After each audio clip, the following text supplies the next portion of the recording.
into her confident eyes. "In a day or two I will be dead. After death I will be lonely without you. Will you come with me?" "I'm sorry," she said apologetically. "I cannot go with you. I will go as far as your graveside, but no further." The old man was devastated. He called for his first wife, whom he had known seemingly forever. He had neglected her in recent years, especially after he had met his alluring third wife and distinguished fourth wife.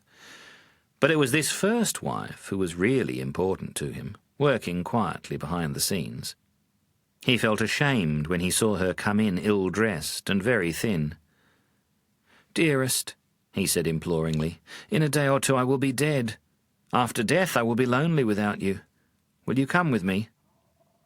"Of course I'll go with you," she replied impassively. "I always go with you from life to life." The first wife was called Karma. The second wife's name was Family. The third wife was Wealth. And the fourth wife was Fame. Please listen to the story once more, now that you know the four wives. Which of the wives is most important to take care of? Which will go with you when you die? Cracking up. In my first year in Thailand, we would be taken from monastery to monastery in the back of a small truck. The senior monks had the best seats, of course, in the cab up front. We junior monks sat squashed on hard wooden benches on the rear tray. Above the benches was a low metal frame over which was stretched a tarpaulin to protect us from rain and dust. The roads were all dirt roads, poorly maintained. When the wheels met a pothole, the truck went down and the junior monks went up. Crack! Many times I cracked my head on those hard metal frames.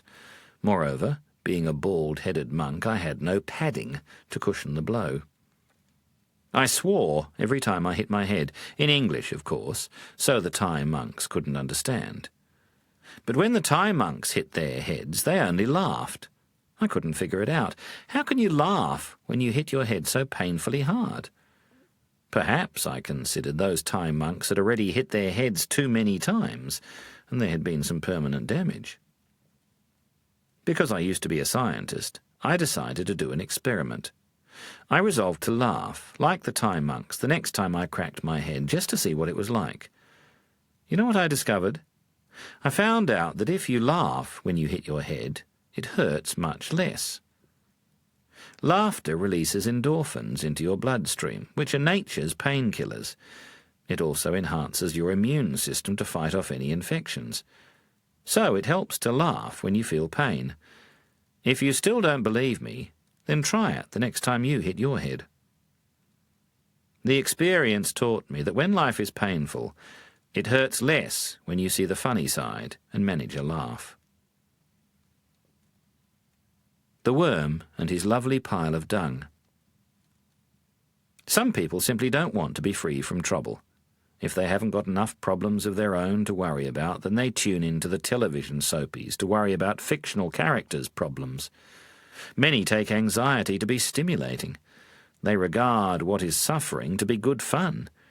They don't want to be happy because they are too attached to their burdens. Two monks had been close friends all their life. After they died, one was reborn a deva, a heavenly being, in a beautiful heaven world, while his friend was reborn as a worm in a pile of dung. The deva soon began to miss his old friend and wondered where he'd been reborn. He couldn't find his friend anywhere in his own heaven world, so he looked in all the other heaven realms too. His friend wasn't there. Using his heavenly powers, the deva searched the world of human beings, but couldn't find his friend there either.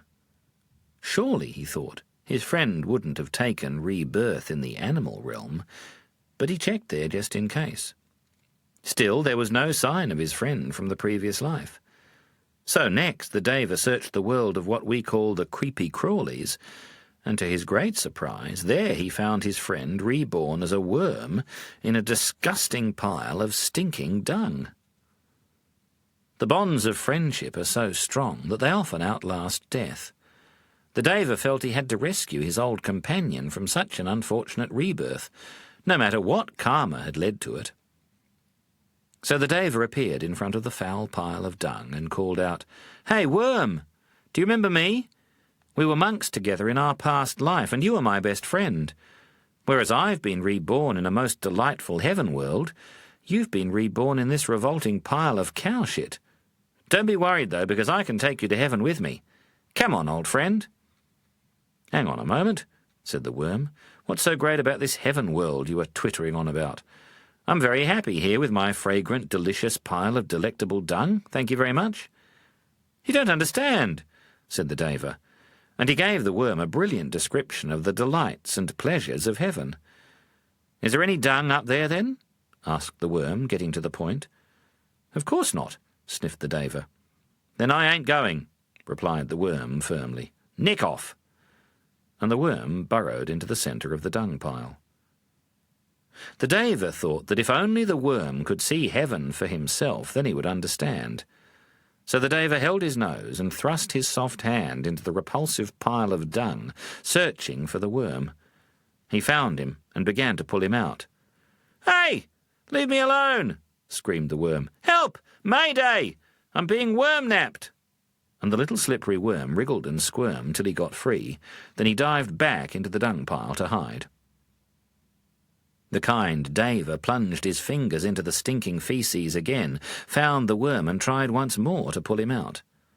The Deva almost got the worm out, but because the worm was smeared with slimy filth and did not want to go, he escaped a second time and hid even deeper in the dung pile.